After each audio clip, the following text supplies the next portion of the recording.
Good morning, everyone, and welcome back to the online session of MPMC class.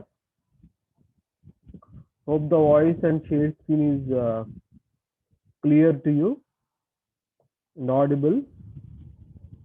Right. So, in this session, we will discuss the DMA controller from where we stopped in the last class. Right. So, we were discussing the register organization of DMA controller. Right.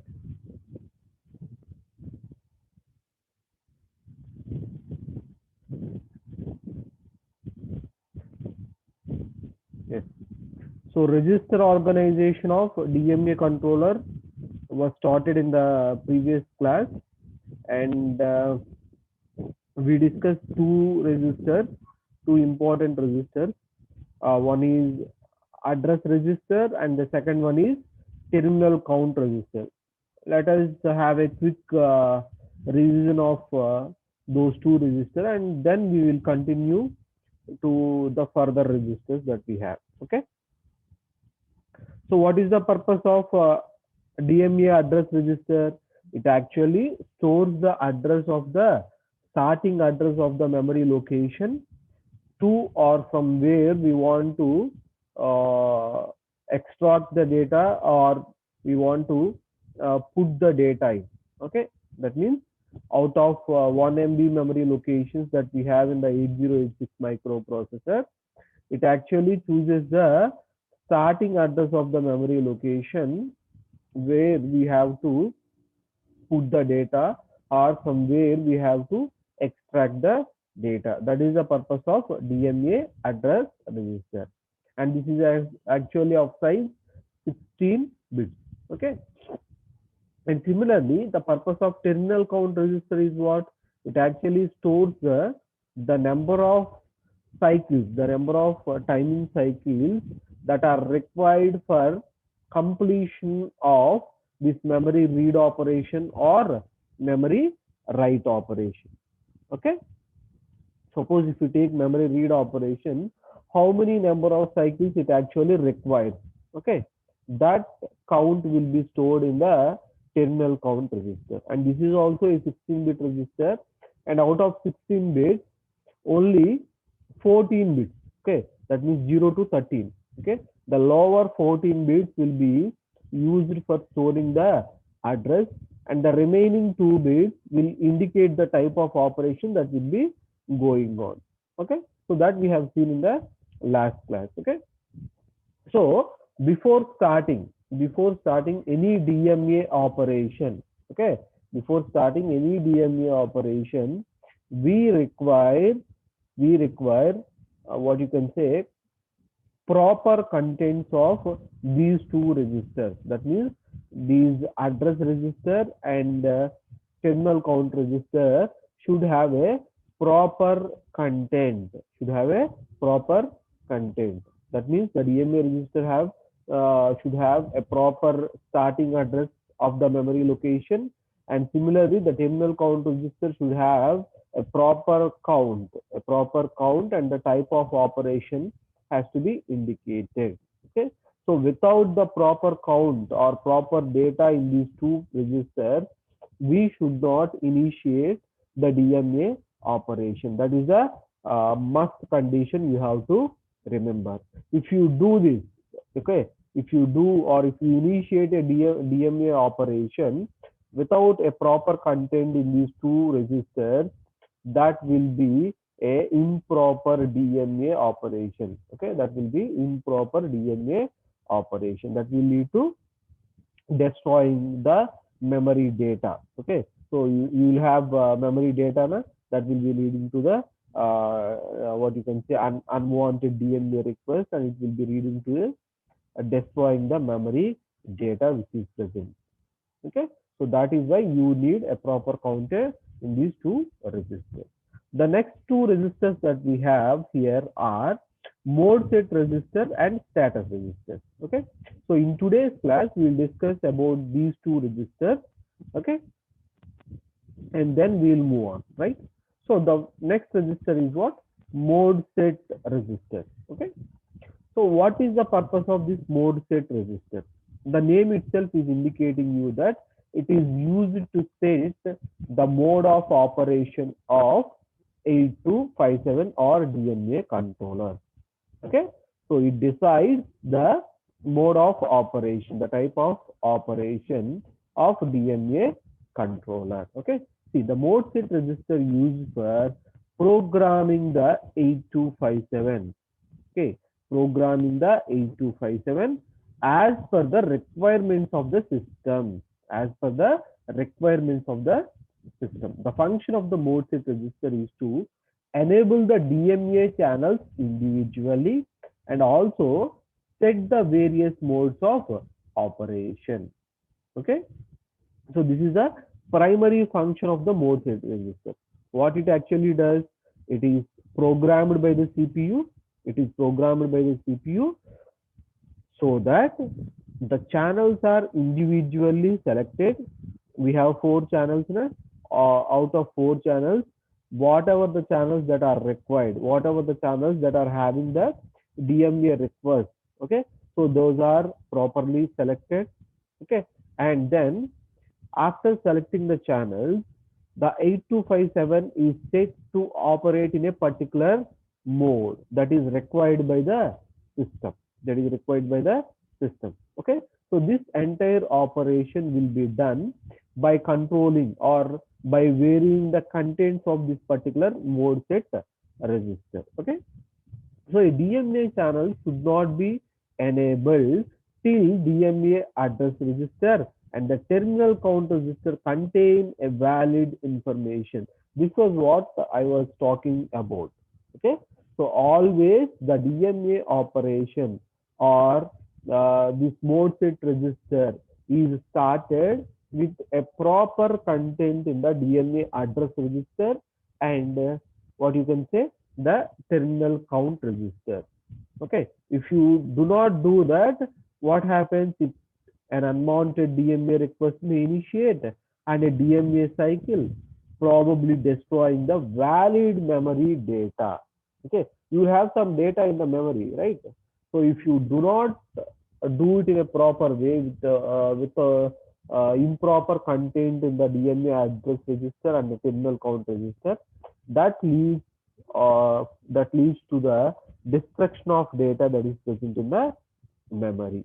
Okay, so that is the first and foremost condition you have to keep in your mind. Okay, let us see something about some more about mode set register here.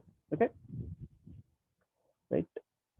See, this table shows you how the mode set register contents can be changed here. See, this table 7.1. Observe this table clearly. I'll explain the things one by one individually. See, in order to select channel 0 DMA address, channel 0 DMA address. See, suppose you want to select channel 0 and you want to load DMA address register. Okay, you want to load DMA address register of channel 0. Okay, so you have clarity regarding the channels and their registers. Na? You have 4 channels. Okay, and all the 4 channels will individually have 2 registers. Okay, 2 registers with them. One register is address register and the second register is terminal count register. Okay, so first we have to select the channel and then in the channel you will have 2 registers. You have to load the 2 registers with appropriate content. That is the process we have to do. Suppose if you want to select channel 0, okay, if you want to select channel 0 and in the channel 0, if you want to load DMA address register, then this is the content of mode set register that we are using. If you see this, see, for selecting channel 0, the content, you see, The contents of A0 to A3. The contents of A0 to A3. Select the channel. I am writing here. Select the channel.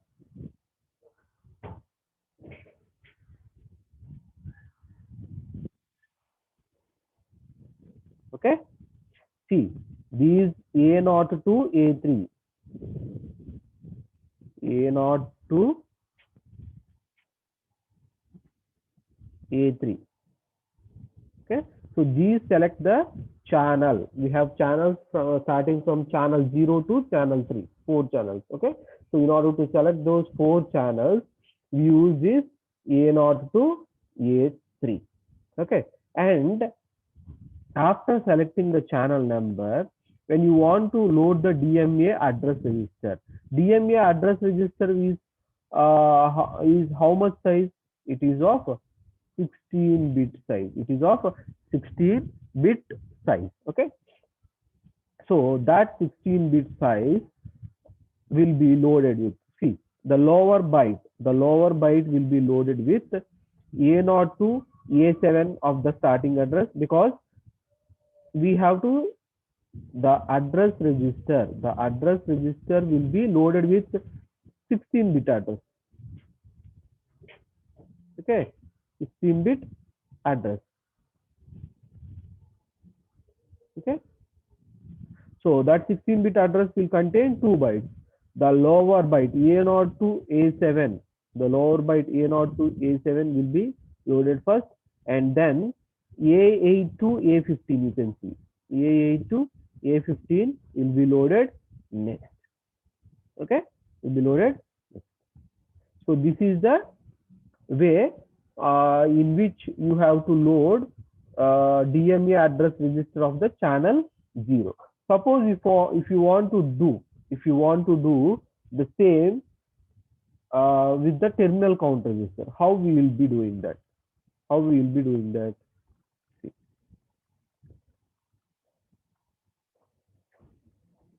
Just a minute. Let me scroll this. See, for selecting the terminal count register, if you see here, for selecting the terminal count register, here this is 0001. Okay. For selecting the DMA register, what is the values here? 00000. For selecting the terminal count register, this is the thing.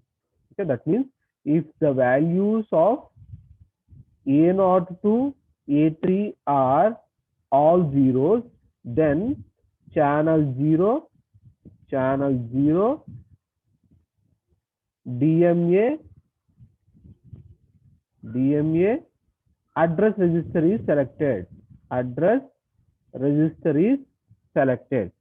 Suppose if it is 0001, then channel 0 terminal count register is selected.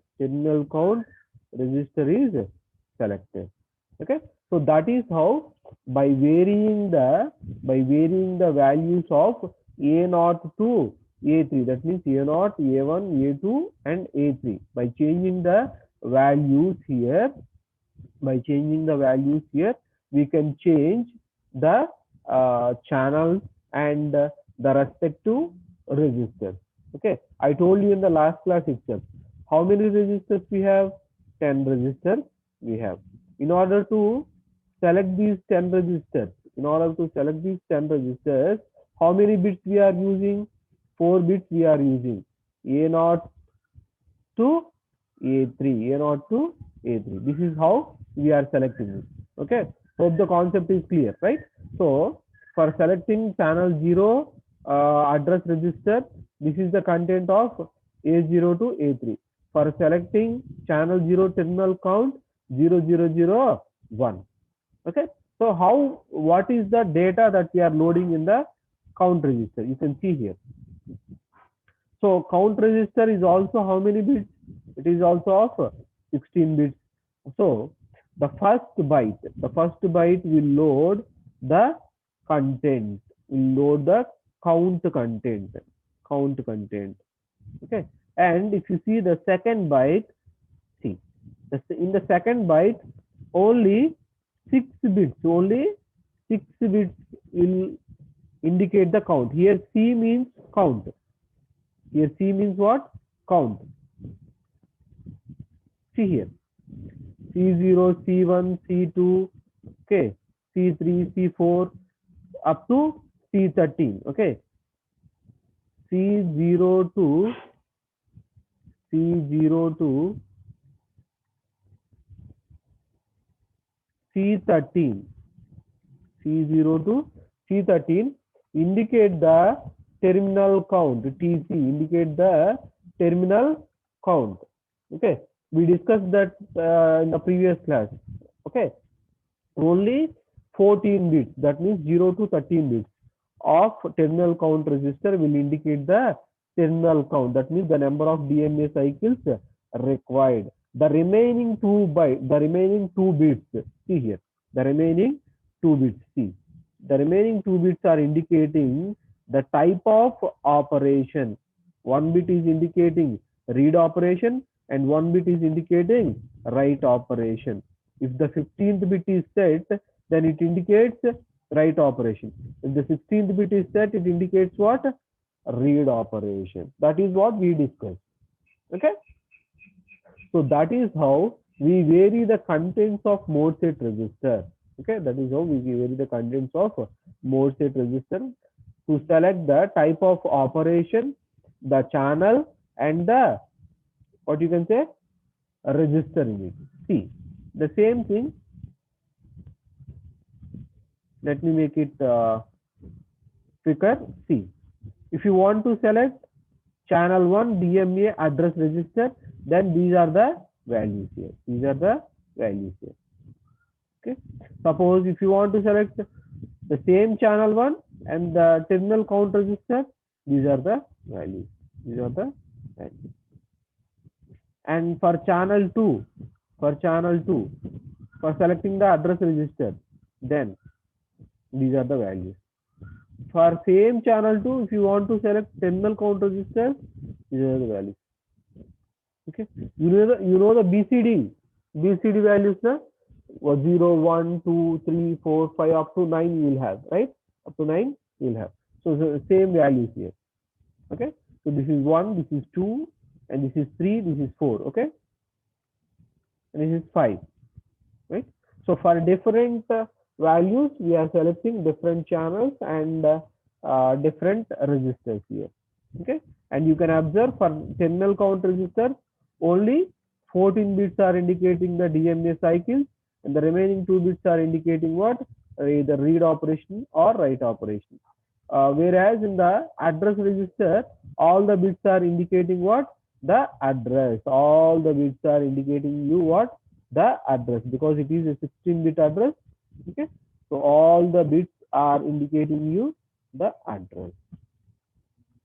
Okay, hope the thing is clear to you. This is how we select the channel and a particular register in the channel. Now, so the selection of channels and registers inside the channel is clear. We also have these status registers and mode set registers. Now, how we select these? How we select these? We select the mode set register this way. Okay, the contents are loaded like this. It is just, and status register, it is read only. It just updates the status depending upon the operations. That we'll see later, right? Okay, so that is about mode set register.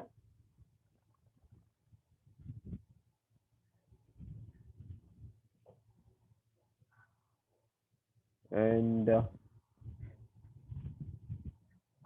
the next thing is, just a minute.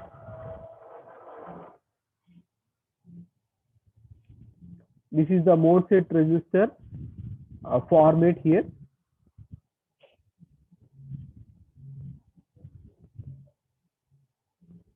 See, so the mode set register is having D0 to D7, D0 to D7. It is an 8-bit register. It is an 8-bit register. That is why we are loading separately.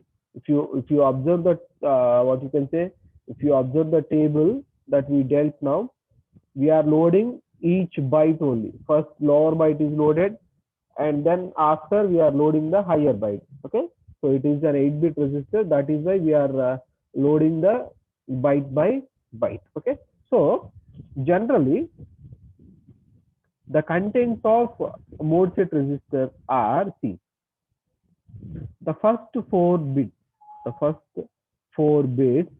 decide which channel is enabled, indicates which channel is enabled. That means if D1 is 1, suppose say if D1 is 1, then it indicates that the channel 1 is enabled. Channel 1 is enabled. Suppose if D3 is 1, then it indicates channel 3 is enabled. Okay. If it is 0, it indicates that that particular channel is disabled. Okay. So if 1, it indicates it is enabled. If 0, it is disabled. Okay. And if you come to the higher nibble here, higher nibble of this mode set register, D4 to D7, these are some special operations. These are some special operations. Okay. So let us now look into them. What are these special operations and what does they indicate? First, let us talk about this particular thing. TC stop. TC stop means what? TC means what? Terminal count. TC stop means terminal count stop. So this particular bit indicates what?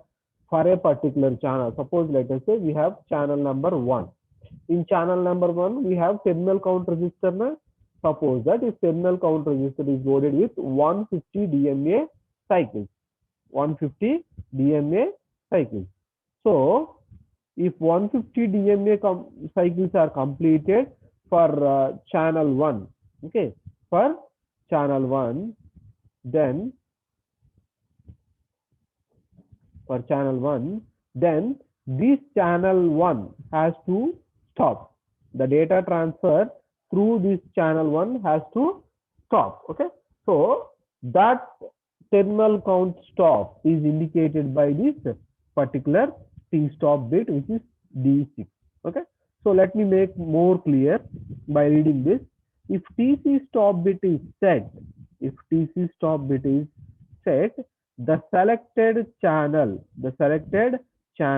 is disabled after the terminal count condition is reached, and it prevents further DMA cycle on that particular channel. What did I tell you?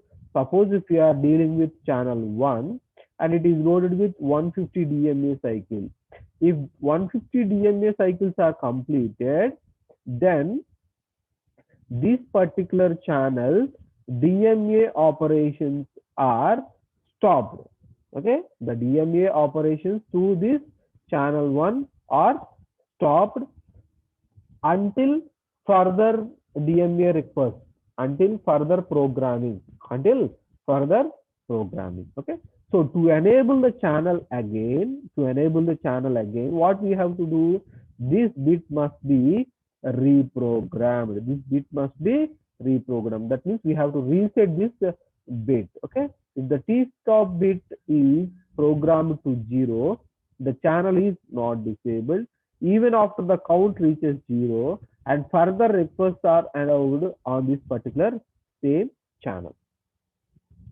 Okay, so what happens even after completing 150 DMA cycles, which is loaded in the terminal count register, if this particular TC stop bit is not set to 1, if this TC stop bit is not set to 1 and it is set to 0, then the DMA operations through this particular channel will continue. That means we can transfer data.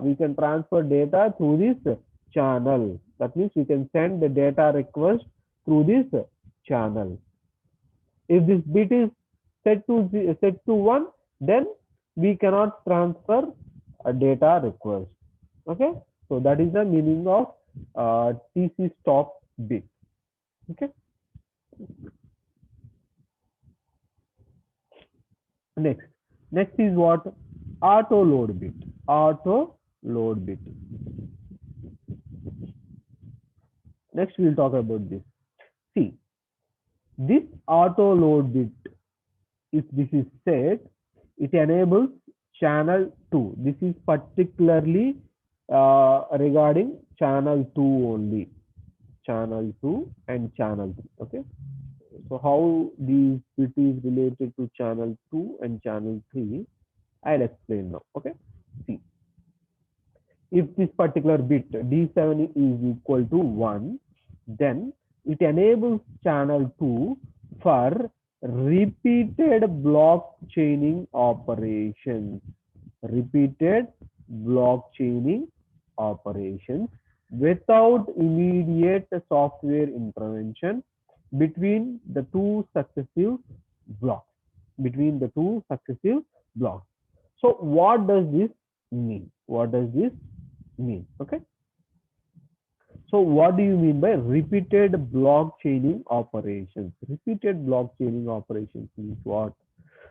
The data transfer through this channel 2 will be continuously done. The data transfer from this channel 2 will be repeatedly done without any software intervention. That means what?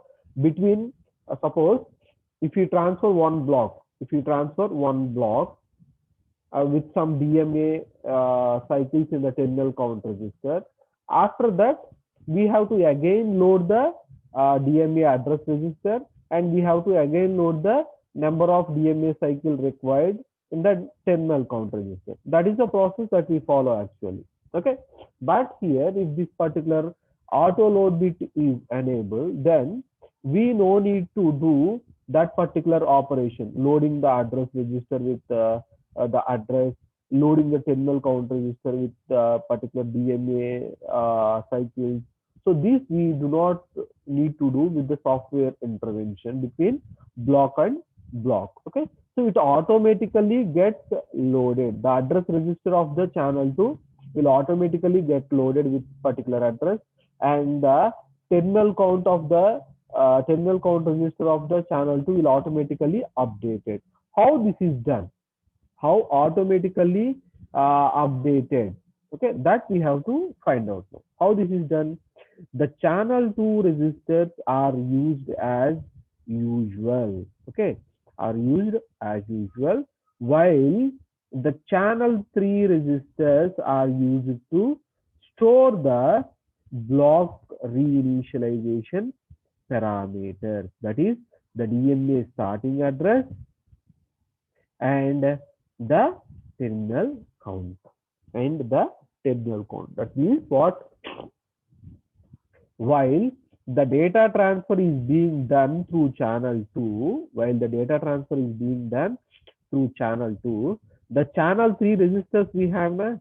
Okay, the channel 3 registers we have now. The address register. Okay, so the address register and what? The terminal count register we have now. So these two registers are loaded with the next address location and the number of DMA cycles that are required for that particular data transfer. Okay, hope the things are clear to you, right? That means what? We have to understand that the data transfer will be done only through channel 2, and the address locations and the number of DMA cycles required for transferring that particular data will be supported by the channel 3. Okay. So when the first block is transferred, the next block data, the next block address location, and the DMA cycles will be given by the channel 3. Okay, see, that is what mentioned here. After the first block is transferred using DMA, the channel 2 registers, see here, this is important. The channel 2 registers are loaded with corresponding channel 3 registers. For next block transfer. If update flag is set. This is what important here. Okay. So what happens? What happens when auto load one auto load bit is enabled? The channel 2 will have repeated block transmissions through it.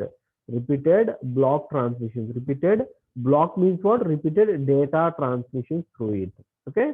So that repeated data transmissions through channel 2 is supported by channel 3. Supported by channel 3 by storing the address location and DMA cycles for next block for next block. And this entire process happens only when the update flag is set. Only when update flag is set. Okay. So the point is clear. Next, coming to the next one here.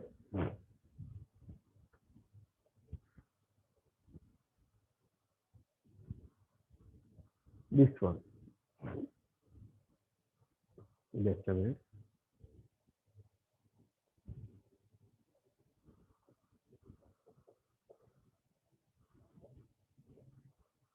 This extended right. Extended right. Okay. This extended right bit is set to 1. Just extends the memory write or memory read operations. Okay. So extends the memory write or IO write signals by activating them earlier. By activating them earlier. Okay. So this I'll explain. This I'll explain through this waveform here. So all of you might recollect the memory write and memory read operations, the timing diagram of memory write and memory read operations. So in those, while discussing those timing cycles, I told you that each and every operation that a microprocessor carries out requires some timing cycles. Okay, some timing cycles, usually 3 to 4 timing cycles I told. Okay, most of you could remember that, right? So in T1 cycle, it actually reads the address. In T2 cycle, the data bus is loaded, and in T3, T4, the data will be transferred. Okay, that was what we discussed, right? So if the device is slower, then we incorporate a wait state in between T3 and T4. That was what we discussed, right? That was what we discussed about the wait state. During wait state, the microprocessor will be floating. It will be idle. It will not be performing any operation. Okay. It just waits to receive the information. It just waits to receive the information because the device that is transferring the information is little bit slower, right? The same thing here. The same thing here. Okay. So it actually extends the time of operation. You suppose for a DMA operation, if the terminal count register is loaded with 150 cycles, let us say 150 timing cycles. Then if the device is slower, we require some wait stage. So we require some wait stage. Okay. So adding wait stage means what? We are extending the time period. Okay. So that is done by this particular bit. Okay. So we actually extend this write operation by incorporating the wait state by setting this value to 1. Okay. So that is about the mode set register. Okay. So the next one is status register. Hope the mode set register is clear to everyone. The next thing is status register. Okay.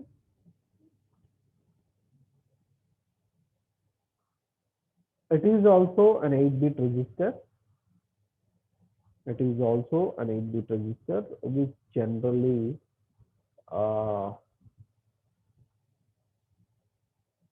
just a minute. Right. Yes, you can see the status register here. So this generally indicates the status of the terminal count register. Okay, the status of terminal count register of all the channels. Okay, so you have 4 different channels, and 4 different channels will have 4 terminal count registers. Okay, so this particular status register indicates the status of terminal count register of each channel. Okay, you can see that D0 bit indicates the status of terminal count register of channel 0. Similarly, D1 indicates the status of terminal count register of channel 1, and similarly up to D3. Okay, and this particular D4 bit is for update flag. Update flag. Okay, so previously in the mode set register, we discussed about the continuity, right? What you can say, data transfer through channel 2 continuously. Okay, so that is dependent on this particular update flag. If this is 1 only, that particular operation will be done. Okay, and this particular status register is just a read one. Okay, we cannot modify this particular status register. We cannot modify this. This is just a read only register. This is just a read only register. Okay, so this is about register organization of DMA controller. Okay, so hope each and every point that I discussed is clear to everyone. Okay, so this operation of DMA registers is very much important. If you are clear with this only, then you will have a clear idea of operation of that DMA operation. So that is why I took 2 classes to explain 4 registers. Okay, if I want to complete this, I can complete this within half an hour or in an hour, right? So that is why I took 2 classes to explain 4 registers. Okay, so hope the things are clear to you. If you still have any doubt, you can ask me. In the next class, we will discuss about the pin diagram of this particular 8257, which is DMA controller, and how priority is actually given here. Okay, in the architecture itself, we saw priority resolver, how this priority is given to the DMA request and all that we will see in the next class, and we'll end up. Okay, if you have any doubts regarding this, you can ask me now.